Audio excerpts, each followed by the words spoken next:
Hello, everyone. Welcome to The Path of Me. My next guest, I'm so honored to have blend his energy to our show, is a master of Kriya Yoga, a very well-educated man who also studied for 15 years in India with all of the masters. His name is Master Kambiz Naficy. Welcome, Kambiz. Good to be with everybody. Thank you so much for joining us today. You've had such an interesting background because you have had all of this incredible higher education. You were educated in the United States, but born in Iran, right? And so you got three higher education degrees, which I think is so incredible. You got a master's from a Harvard-sponsored MBA, right? And then a second one, which was international studies at Columbia University. And then you're also a poet. So you went on to get this third degree, master's or of fine arts, I think. Yes. In poetry. Yes. And then went on to this incredible career on Wall Street. So knowing the work that you're doing now, it's so incredible to me that you were working in such an intense vibrational environment like Wall Street for so many years. Can you explain how you bridged that gap and went from that academia and a successful Wall Street career to the work you're doing now? Sure. I would say the reason for this particular path is actually finding a lost core self who was always there, even when I was in second grade of elementary school. But so many of us mistrust the uniqueness that's been granted to us. And I mean, imagine you're an incredible chess player at the age of 9 and no other girls in your classroom coming close to you, then there's always the risk of you wondering why you're not in the Girl Scouts and why you're practicing chess. Anything. I mean, that example really applies to every human being. I think all of us are endowed with particular unique traits and qualities. And it's so hard to trust that, especially if your quality is kind of quirky. Like, my nature was always semi-philosophical and poetic, but I was born in a very aristocratic family in Iran. When I was 8 years old, my dad became part of the diplomatic corps. We came to the Washington, D.C. area during the JFK, John F. Kennedy era. I went to Rock Creek Forest Elementary School, basically shoved into the classroom without knowing any English. Oh my gosh, that must have been such a difficult transition for an 8-year-old boy. Yeah.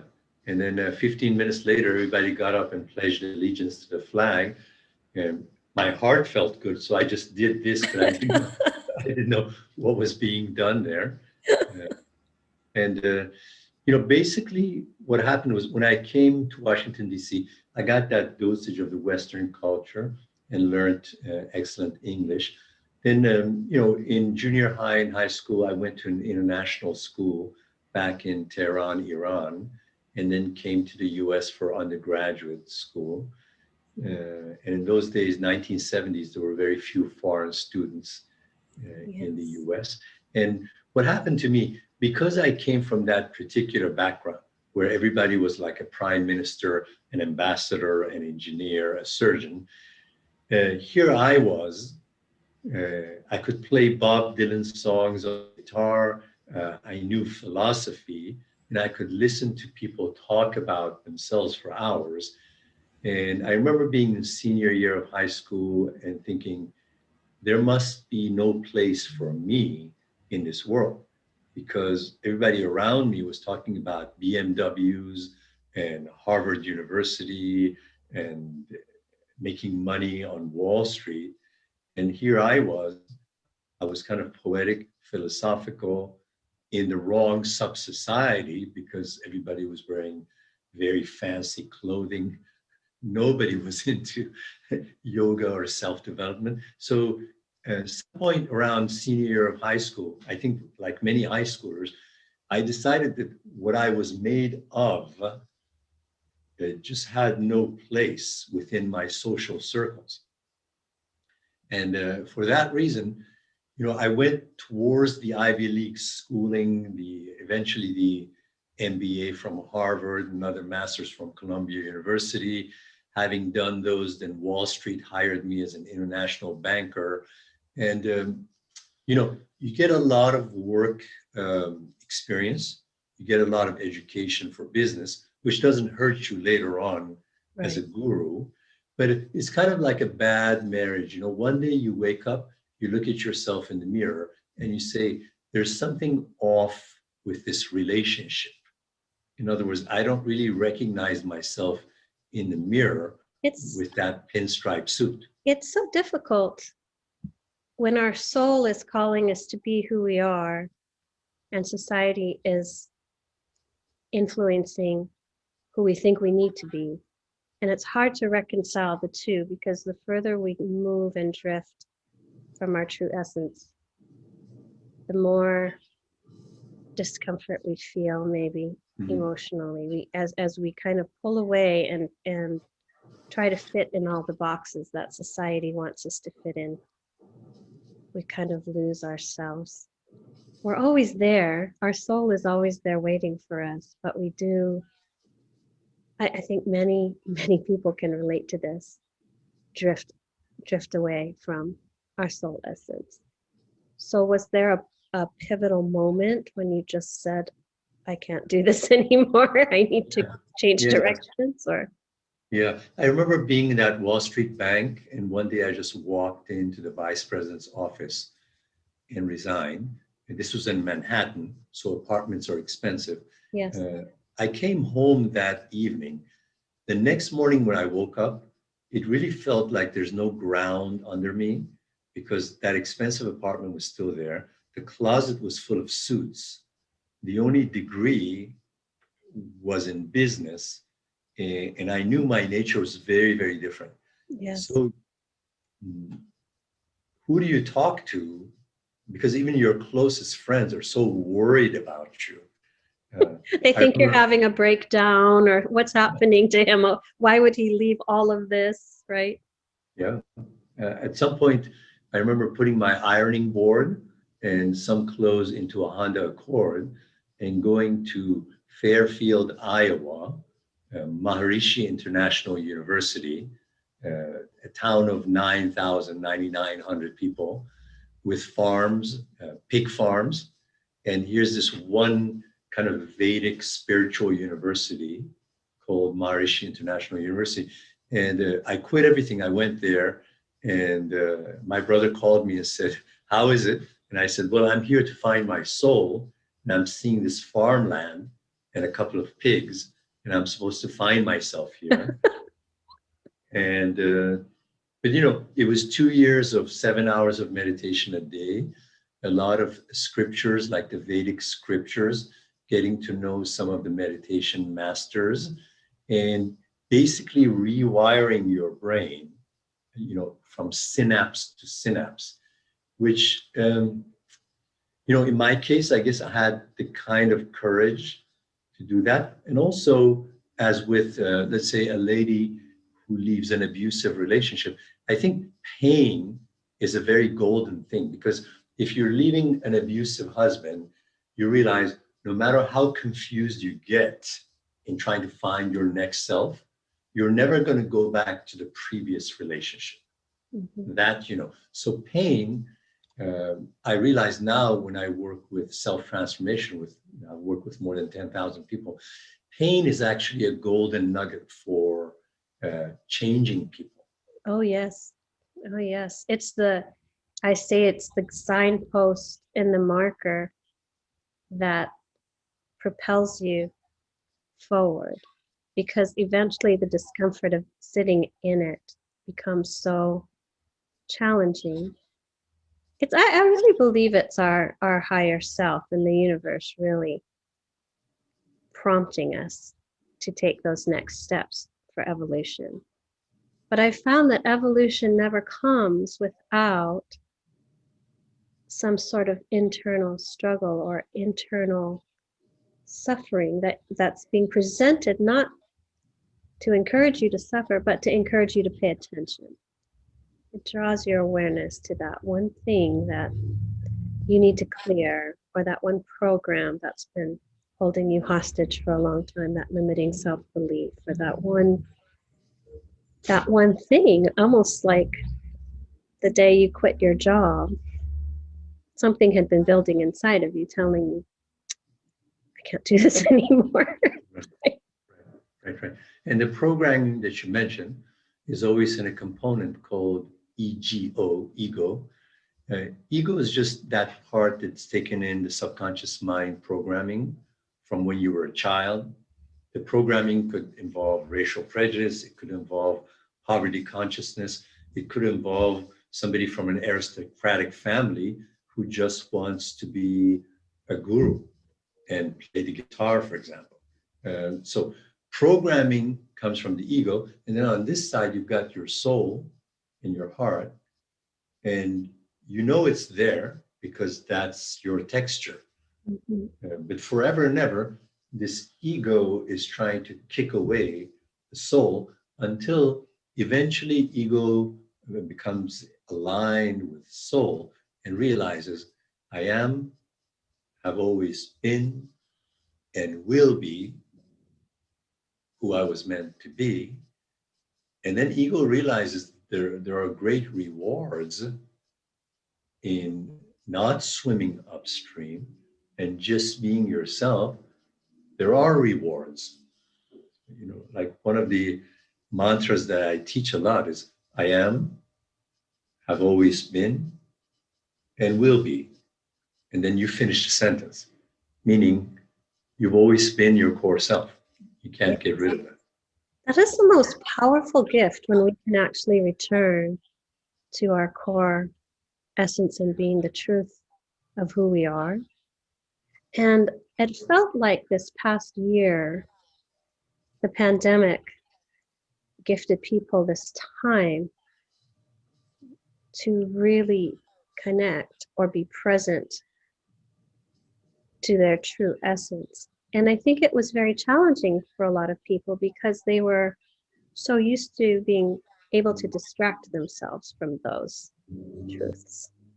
Mm-hmm. So I felt like last year was a very pivotal kind of shifting year for the collective, as their truths were rising in their relationships, being together 24/7, in their work. Maybe they lost jobs and it was an opportunity to really pursue something more aligned with their soul. There's just, I think, a lot of shifting and transition happening on the planet's surface right now. And what you're saying is so true. I had so many questions for you about your time in India. How did that transpire? Do you have connections to go study there, or how does that work where you study with all the masters? Is it an invitation, or how does that? Right. Well, you know, in the mid 90s, and the entire New Age movement with thousands and thousands of online courses and hundreds of thousands of spiritual teachers wasn't there. At that time, there were some world famous Indian gurus, like Satya Sai Baba, Guru Maya, who's still in upstate New York right now, Ravi Shankar, who is the leader of the Art of Living movement. There were some solid, either Buddhist trained or Indian Vedic trained gurus, and they were quite easy to find because there was like 10 of them in the whole world, you know, and they had ashrams, they had spiritual centers. It was fairly easy to find their centers. So I started going there after I quit the full-time job. I started teaching Microsoft. In those days, Microsoft had certified trainers, could make good money teaching 1 day at a time. I would collect some money, head off to India. I spent a lot of time with Sai Baba, Baba Muktananda, and then eventually I met Swami Hariharananda in the US, and he was from the tradition of Kriya Yoga, which is a breathing science that vitalizes prana, the life force, in 72,000 of your energy channels. These energy channels are called nadis. They are beyond the microscope, so you can't see them. But if these channels are clogged, then what's keeping you alive that comes in with the breath or through sunshine, this prana, cannot go through the passageways in a free-flowing way. And anything can clog your energy channels. It could be lack of forgiveness of your stepdad, for example. It could be sexual abuse. It could be too many cigarettes when you were a teenager. Anything can clog a nadi because these are very, very subtle passageways. Kriya Yoga is a science of opening up 72,000 passageways so that life force can go through them. Once that life force starts flowing freely, then every aspect of your life just becomes wholesome because this is life force flowing through. So everything from abundance to sexual appetite to sense of humor to the rosy cheeks, everything starts to come back because life force feeds everything. One of the things I love about yoga, there's no guilt or shame in it. They speak about the God force as if the God force is quite passionate and she can dance. And given that you have one romantic partner, there's nowhere in yoga that says sex is bad or money is bad or a sports car is bad. They talk about detachment, which means if you buy yourself a Mercedes, don't be out there polishing it all day and praying that it won't get scratched. That's attachment. But yoga does not shame dancing, sexuality, sports cars, being motivated to attain.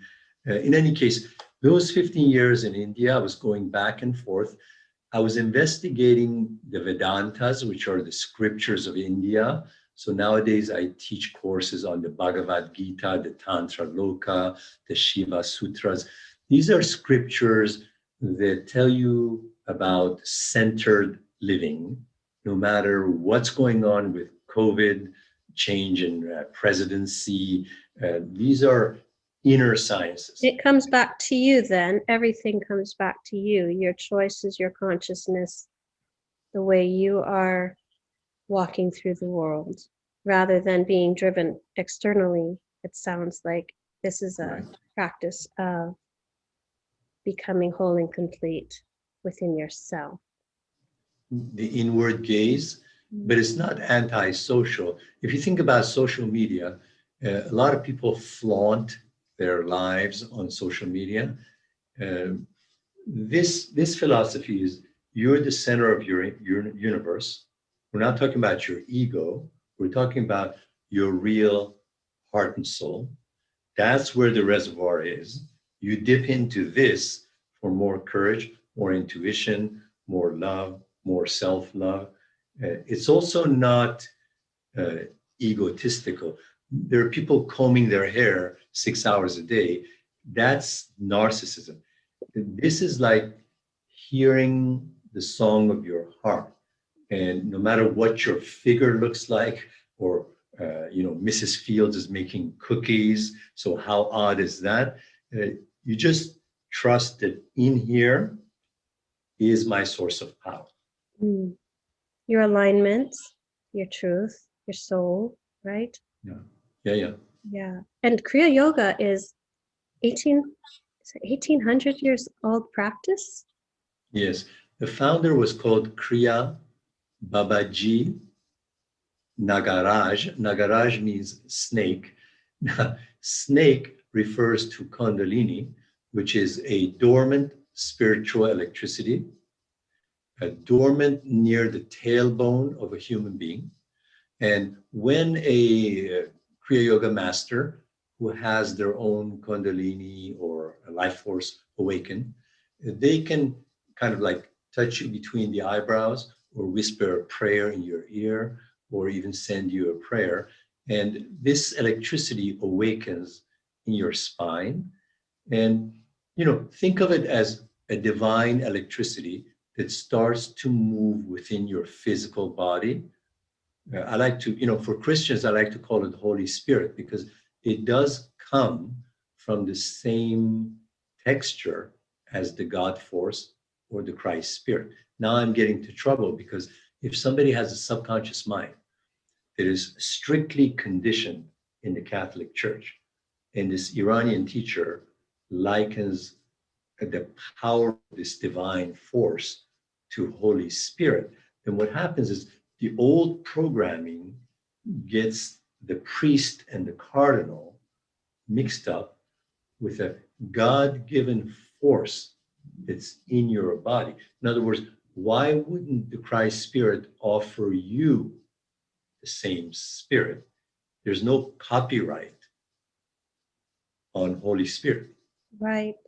I think you're so right. I think so much soul and spiritual growth is sometimes limited by beliefs and programming because it's always a teaching to reach external for truth, for the spiritual lessons, for guidance. But there's a universal, I believe, such a divine spark in that soul within each of us that we're born with, and that's where our power lies, is reconnecting into that. And it transcends all of race, color, religion. It's a divine spark that everyone has, but we need to learn to tap into that, which I believe your Kriya Yoga and meditation is so instrumental in guiding people too, right? In those 15 years of studying with the masters, I found, I'm going to say this bluntly, I found weaknesses in both camps. What do I mean about both camps? I would meet very well-educated PhDs in psychology who would say, don't talk to me about that guru stuff. Let's talk about Freud, Jung, and the subconscious. And then I would meet these grand masters in India, and somebody would get up and say, Swamiji, I used to be an alcoholic prostitute. Now, when I try to meditate, the faces of all those men come rushing into my mind, and I'm having withdrawal symptoms. And the yogi would say, just say Om. And then she would sit down, and 10 minutes later would say, Guruji, I don't think you heard me. I have massive headaches and I feel a lot of toxic shame. And during my childhood, there was a sexual abuse. And the yogi would say, I told you, say Om. And then as I was studying both camps, I realized that I need to bring these two worlds together. So in the past 20 years that I've been working, I've got two parallel paths that really complement each other. One is Kriya Yoga that vitalizes prana, the life force in your body, cleanses those 72,000 channel ways. And once Kundalini awakens, you'll be bathing in bliss that comes from this electricity. It's like Holy Spirit suddenly awakens in your physical body, and you're showered with this kind of humongous unconditional love that you have never ever felt in your life, because it's not a verbal compliment. There's an energy field showering you with immense grace. It's a direct physical experience.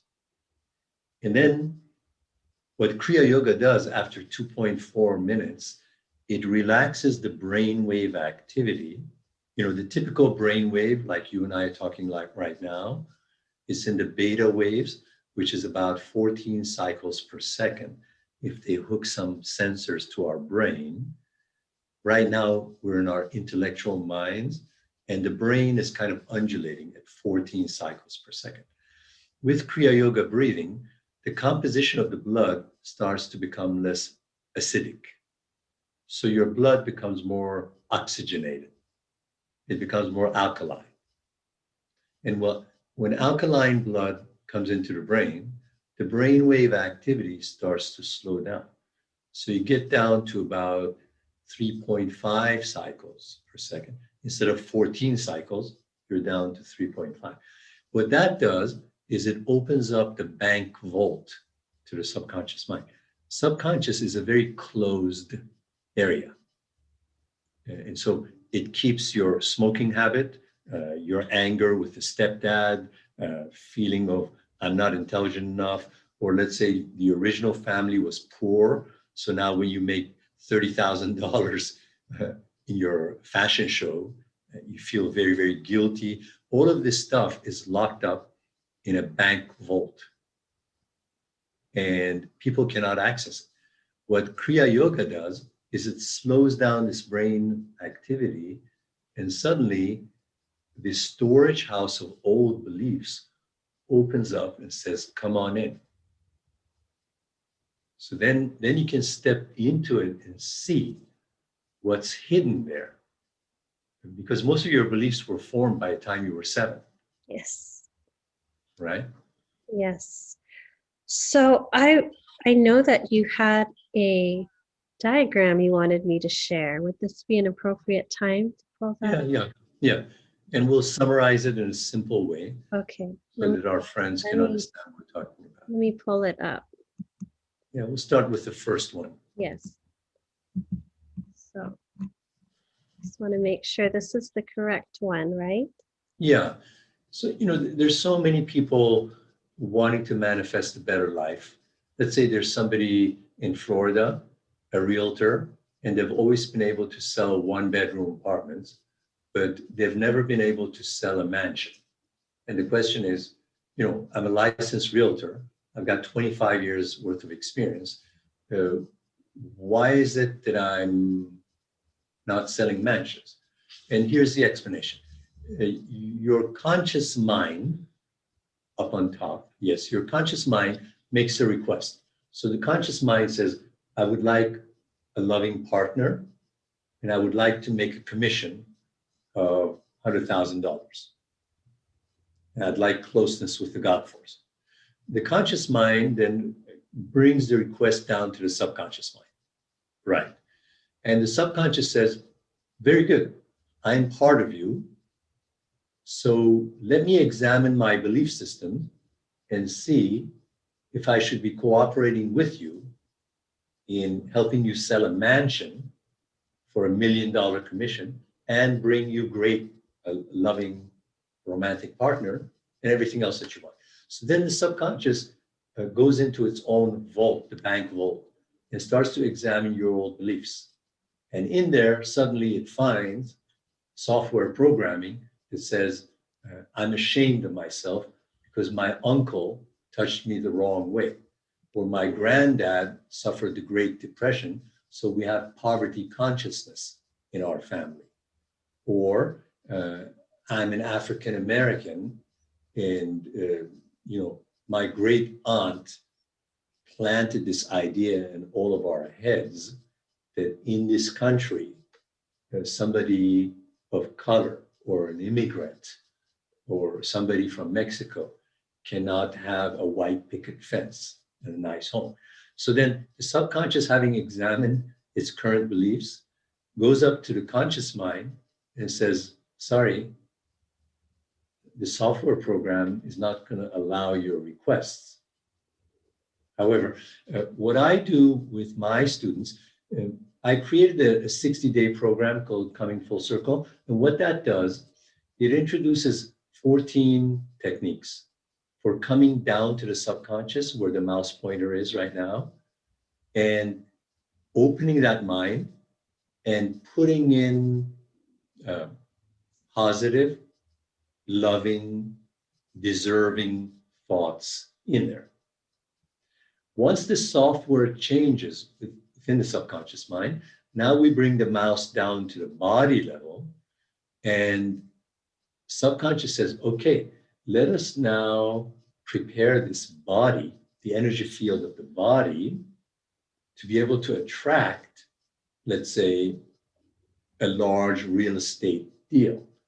Or if you're a woman who's always healed these very wounded men, now the subconscious thinks, my love is worth a lot, and I finally deserve a happy guy.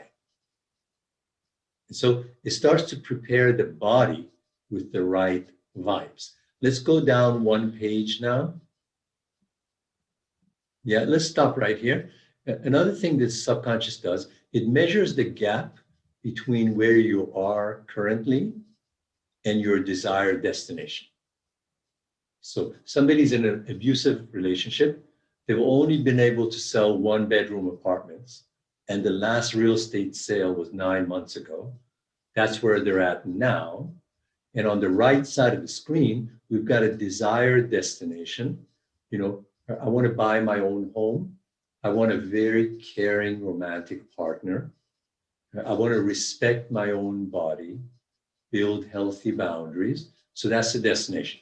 Subconscious measures this gap and says, that's a challenge because Pretty I'm big seeing gap. Yeah. Right? Yes. In other words, that territory has to be covered. However, if you've already cleansed the belief system, then let's go down to the next page.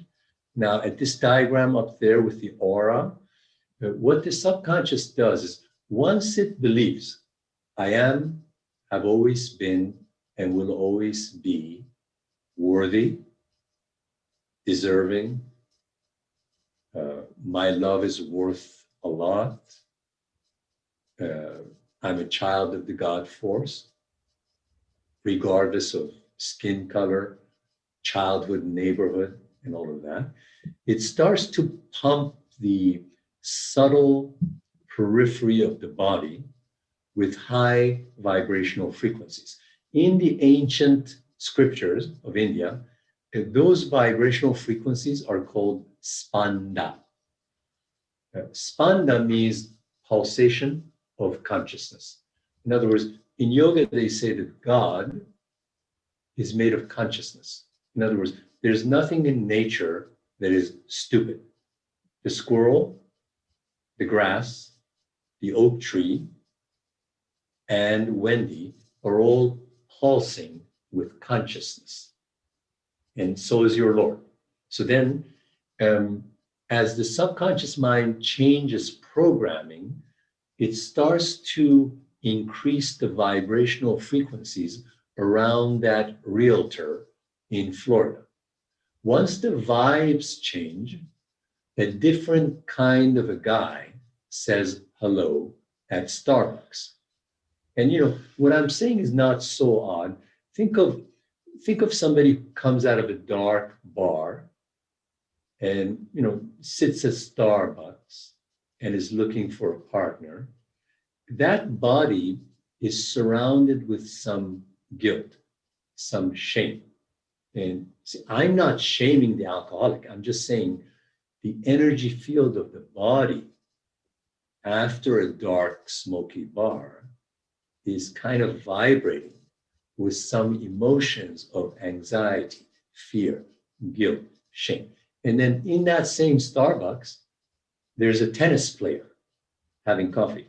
And what I'm saying is there's no way that tennis player is going to say hi to somebody who's vibrating with some dark emotions. Well, it sounds like the resonance is off, right? Because Exactly. we attract what we are. Exactly. We attract the vibration of what we are. So if he is low vibrational, he's probably going to be appealing to somebody who's kind of matching that vibrational space, right? Somebody who's kind of in resonance with that. But Right. It sounds like you can change that through changing that subconscious programming. And Kriya Yoga. I went the path of two parallel paths. Kriya Yoga brings in this incredible divine electricity that is the God-given right of every human being. It's just that that divine electricity called Kundalini lies dormant until awakened by a spiritual guide who has his or her own Kundalini awakening. So it's not that the spiritual teacher has a copyright on that. It simply needs to be awakened. If you want to play Beethoven on the piano, somebody's going to have to teach you to play Beethoven, and then you can play Beethoven. So the teacher doesn't have a copyright over you. Right. You know, in a democratic society, people have a lot of problems with this word guru. Because number one, it's a democratic society. So why shouldn't I be my own guru? Secondly, unfortunately, there's been a lot of abuse in spiritual circles.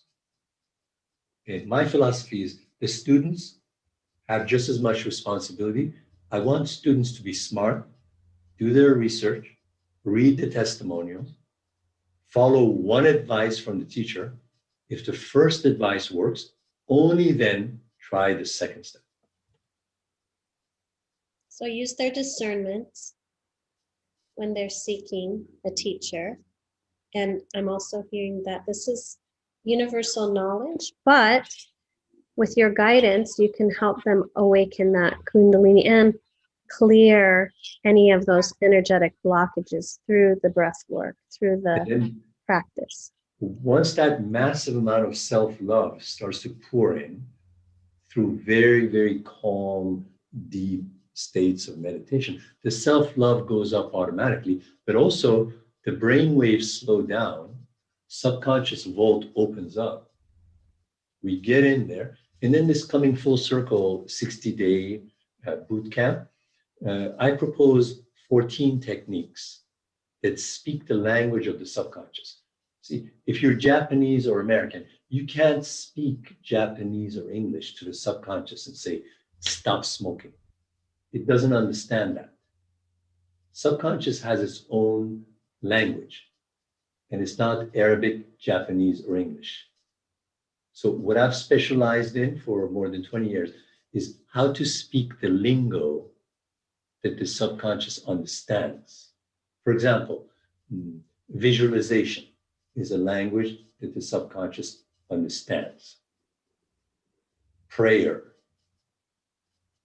or very, very quiet mind during meditation, or even positive affirmations. There are 14 techniques that start to actually have effects. Another technique I use in those 60 days, I say to people, go and find direct evidence contrary to your self-limiting beliefs. So somebody says, I'm unlucky in love and I'm really not the attractive type. So I say to them, I'm going to give you 5 days. Search all your memory banks and find a few instances where somebody was attracted to you, but because you felt unattractive, you kicked them out of your life. Powerful. That's evidence to the contrary of you thinking that you're unattractive. If you feel unattractive, you're going to kick love out of your life. That's so true. That's so true, right? The filters that we wear and the beliefs, the limiting beliefs that we have actually create the reality that reinforces that pattern, right? Mm-hmm. So it must take time. Is 60 days enough time to, I guess if they're actively practicing these principles, they can rewire their subconscious mind and start to see the value in who they are and love themselves, because love is the highest vibration. So if we can pour unconditional love into ourselves, it's such a powerful tool. And it's hard for people. It's hard for people to connect to themselves in that way. especially people who are used to always giving everything away, giving, but not giving to themselves, right? That's not something we're taught necessarily in our society.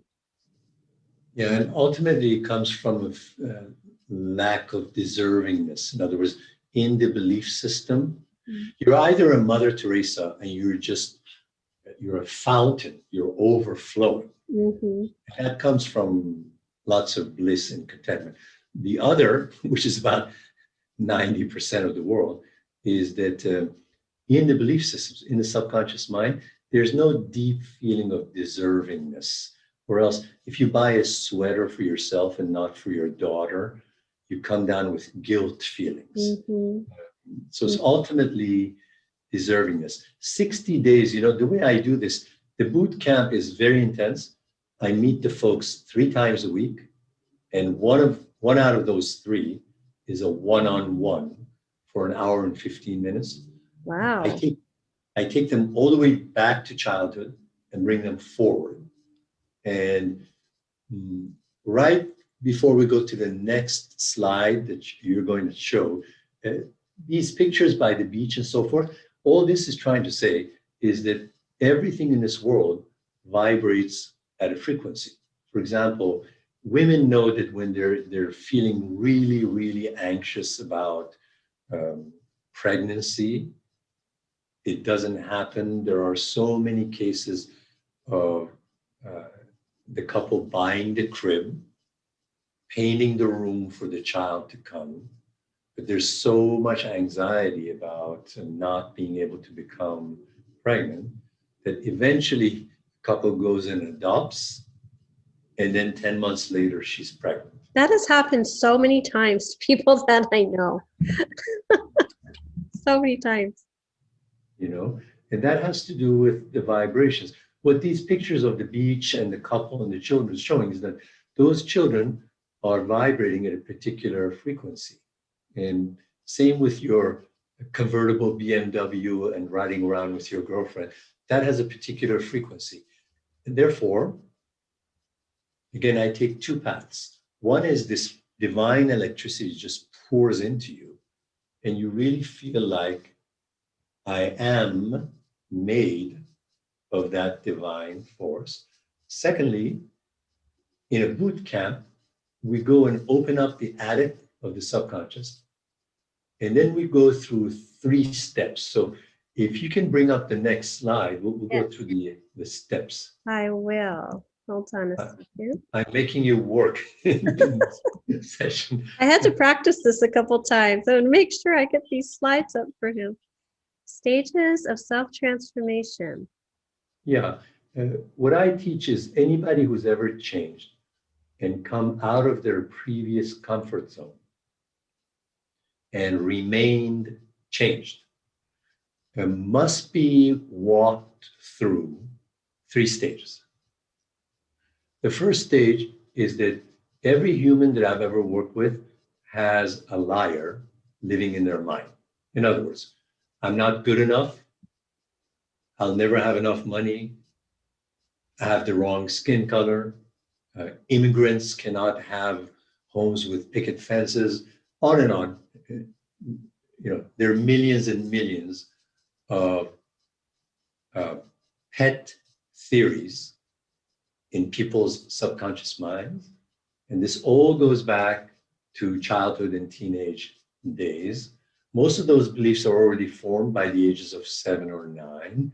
So step 1, in that 60-day boot camp, I spend the first 10 days just figuring out what are the lies in somebody's mind. Because most people don't know that they're lying to themselves about lack of attractiveness, lack of abundance, anything. It becomes a belief, right? After decades of Yes. listening to that story and having it reinforced by life experience, right? There isn't even an awareness that there's a liar in the mind, right? Right. And when we're figuring out who that liar is, I take people through a particular diagram, and they get to know what their own self-fulfilling prophecy is. In other words, most everybody that I've met has an I told you so in their subconscious mind. So somebody who's very unlucky in love has an I told you so, a self-fulfilling prophecy in their mind. And they don't realize that on the second date, they are finagling the date so that it winds up in a breakup. So that then they can say, Kambiz, I told you I am unlucky in love. They don't know that they're doing that in the date in order to make their own self-fulfilling prophecy. It's like a subconscious thing that's driving their behavior. Right. Yeah. Right. Like with money also, if let's say if your dad was a farmer in Iowa and he really worked himself to the bone, and the highest amount he ever made was, let's say, 30 grand in a whole year, breaking his back. And now you are trading Bitcoin on the internet, and you just made $32,000 in 20 minutes. That's going to do a real number on your subconscious. Right. Because that Bitcoin is just yanking you out of a comfort zone, which was set up a long, long time ago. Yeah. So in step one, towards the end of step one, I have people uncover evidence contrary to their I told you so. In other words, how many times were some people attracted to you? How many times did you make money when you needed money? How many times did friends show up when you really needed a friend?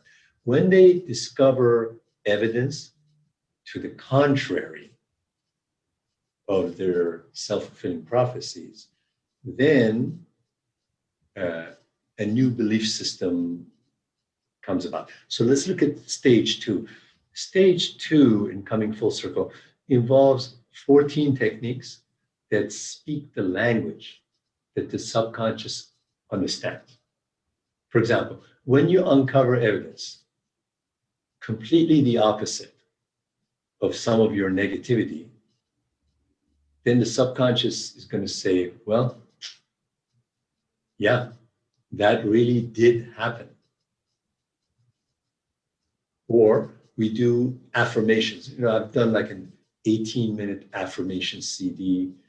Your guests are welcome to it. It covers 6 areas of life. You just hear these repetitive sentences about self-love, deservingness. And if you're walking your dog and you listen to these affirmations, these sentences just keep penetrating the subconscious. Same with visualization. Before somebody sells a mansion as a realtor, they need to visualize selling that mansion. But there's 12 other techniques that speak the language of the subconscious. At the end of stage two, something interesting happens. You really start to believe that I am, have always been, and will always be valuable as the real me, as the real me. In other words, Mrs. Fields likes making cookies, and she takes making cookies public on Wall Street, whereas nobody else believed that making cookies was a professional thing to do. Right. That's so powerful when people can transmute that liar in their mind and reprogram that negativity. That must be such a powerful thing to hold space for and facilitate for people. Mm-hmm. At the risk of not sounding commercial, there's a website, kambiznaficy.com, if somebody knows the spelling of my name. On the main menu bar up there, there's a little testimonial section, and these are audio, and these are real people talking about going through the grind of these 60 days and being reprogrammed. Because, there is heat involved. In yoga, there's a word called tapas. Tapas means the heat of being cooked so that you step out of your comfort zone of previous limiting thinking. And it's not that painful. The only reason it's painful is that somebody is insisting on staying poor or lonely. I understand there's injustice in world societies, but I'm saying millions of people are unconsciously insisting on staying within a particular weight bracket. Like, all the diets in the world will not help if you don't like yourself. Mm-hmm. Because then you get an attack of guilt or shame, Mm-hmm. and then you go off to the refrigerator. So the diet is excellent as a prescription.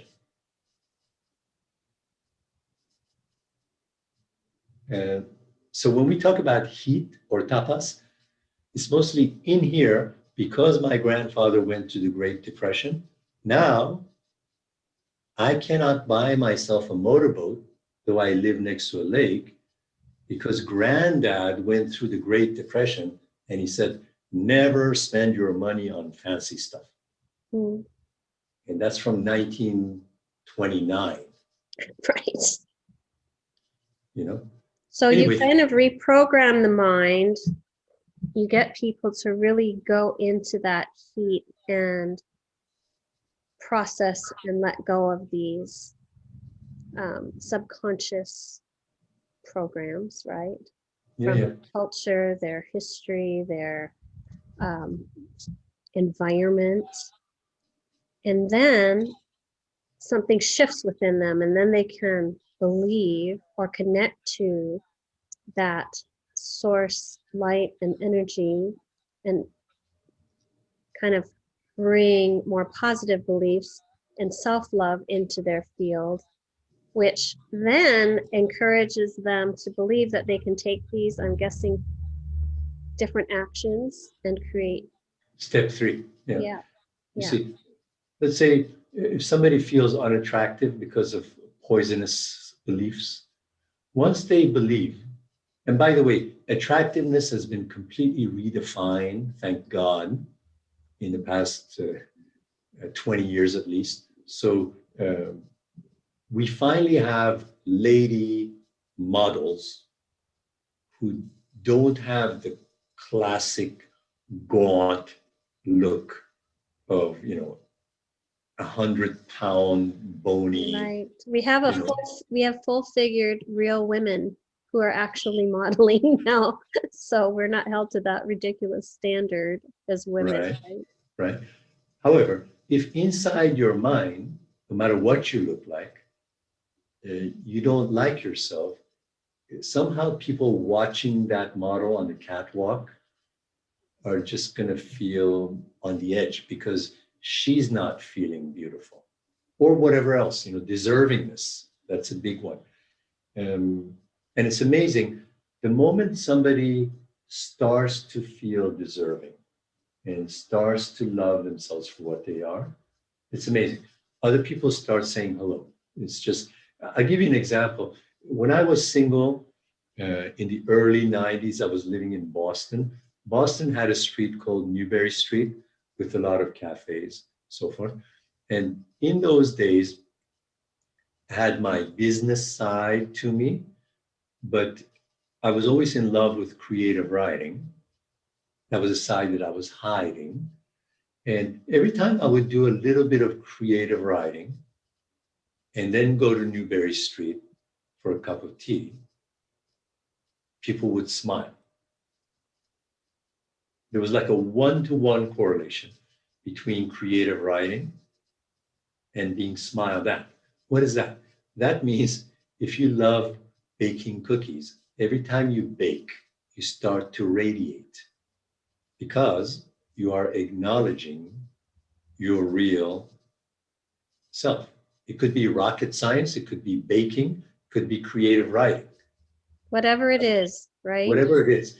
But every time Wendy falls into alignment with who she is, some part of your energy field is going to glow.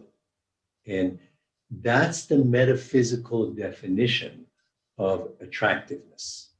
Because I've met an 82-year-old woman in India with long silver hair, and all the 23-year-old guys wanted to sit next to her because there was just such contentment. Such a glow and happiness radiating from her soul. Yeah. Everybody just wanted a piece of that energy. Yeah. That is so awesome. Well, I think we're just about out of time, but before we close, I would love for you to just briefly touch on your Joy of Life organization, because that was founded in 2001. And I know people can find a lot of resources and information about you there as well. Yes, thank you. That's a long name, so there's a substitute name, KambizNaficy.com. Okay. I'm sure you're going to have the spelling of the name somewhere on. I will include it, a link in the description. Mm-hmm. And when they go to the home page, they'll see Kriya Yoga meditation in one box and self-transformation coming full circle in the other box. These two complement each other. And so there are programs for meditation and the 60-day boot camp. All of that is right there to see. And also, I'll email you something. Every Sunday, I have a free 1-hour meditation and a spiritual talk on Zoom. I'll send you the link. Everybody's welcome. So there they get initiated into Kriya Yoga breathing meditation. And they'll also hear talks about how to cleanse that subconscious. That happens every Sunday, except for next Sunday. And also on the website, if somebody's inclined to sign up, then they'll get all the notices for multiple programs that are going on all the time. I'm sure there's so much. I want to thank you so much for the light you bring to this world. Thank you so much. Thank you for being present with me today, sharing all this beautiful wisdom. It's been such an honor. So thank you for joining me. Have a good day. Namaste. To my audience, thank you so much for tuning in. I hope you enjoyed our conversation today, and I will include links to his website so you can go further into your exploration of yourself and Kriya Yoga and all the beautiful things Master Kambiz Naficy has to offer. Have a beautiful day. Don't forget to love yourselves. We'll talk to you later. Bye.